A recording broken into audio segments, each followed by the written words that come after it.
Hello, my dear friends. Hope you all are doing good. God bless you all.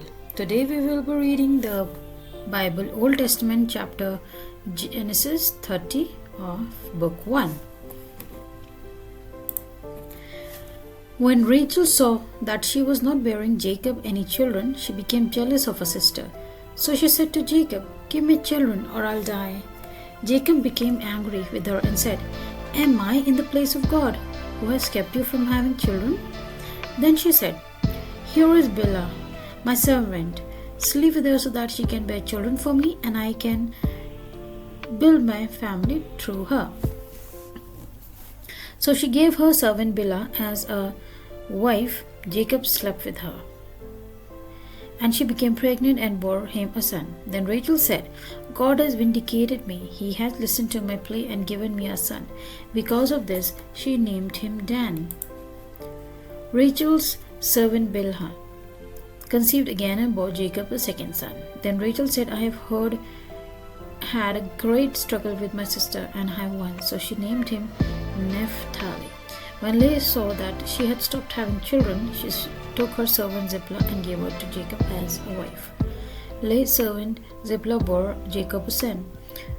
Then Leah said, "What good fortune!" So she named him Gad. Leah's servant Zilpah bore Jacob a second son. Then Leah said, "How happy I am! The women will call me happy." So she named him Asher. During wheat harvest, Reuben went out into the fields and found some mandrake plants, which he brought to his mother Leah. Rachel said to Leah, "Please give me some of your son's mandrakes." But she said to her, "Wasn't it enough that you took away my husband? Will you take my son's mandrakes too?" "Very well," Rachel said. "He can sleep with you tonight in return for your son's mandrakes." So when Jacob came in from the fields that evening, Leah went out to meet him. "You must sleep with me," she said. "I have hired you with my son's mandrakes." So he slept with her that night. God listened to Leah, and she became pregnant and bore Jacob a fifth son. Then Leah said, "God has rewarded me for giving my servant to my husband." So she named him Issachar. Leah conceived again and bore Jacob a sixth son. Then Leah said, "God has presented me with a precious gift. This time my husband will treat me with honor, because I have borne him six sons." So she named him Zebulun. Sometime later she gave birth to a daughter and named her Dinah. Then God remembered Rachel. He listened to her and enabled her to conceive. She became pregnant and gave birth to a son and said, "God has taken away my disgrace." She named him Joseph and said, "May the Lord add to me another son." Jacob's flocks increase. After Rachel gave birth to Joseph, Jacob said to Laban, "Send me on my way so I can go back to my own homeland.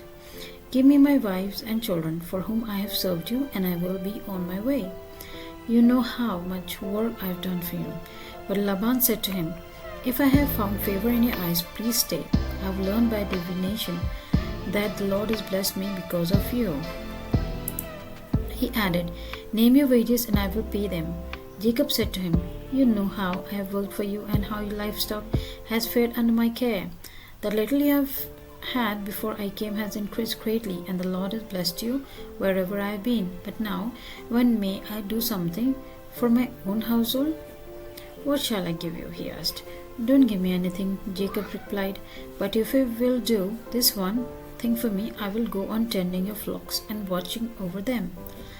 Let me go through all your flocks today and remove all from them every speckled or spotted sheep, every dark-colored lamb, and every spotted or speckled goat. They will be my wages, and my honesty will testify for me in the future.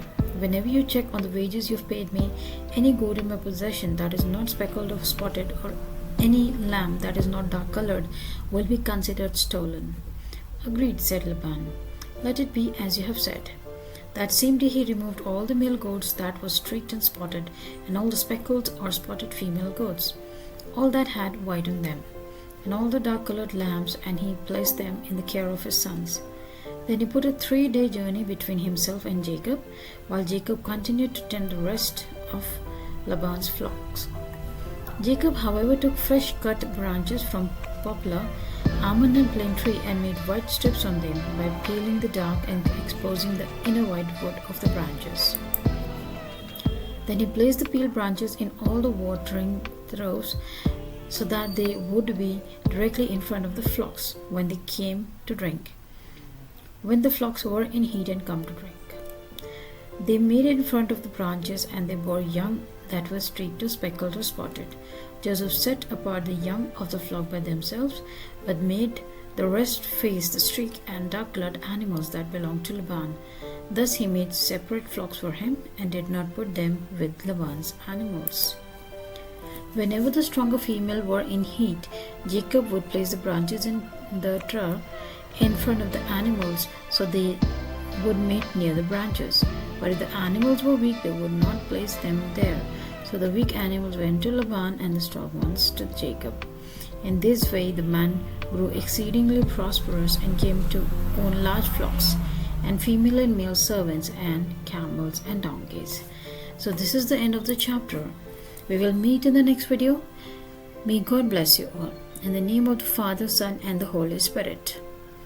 Kindly like, share, and subscribe the channel, and press the bell icon so that you may get the notification of the next video uploaded. Happy listening. Bye-bye.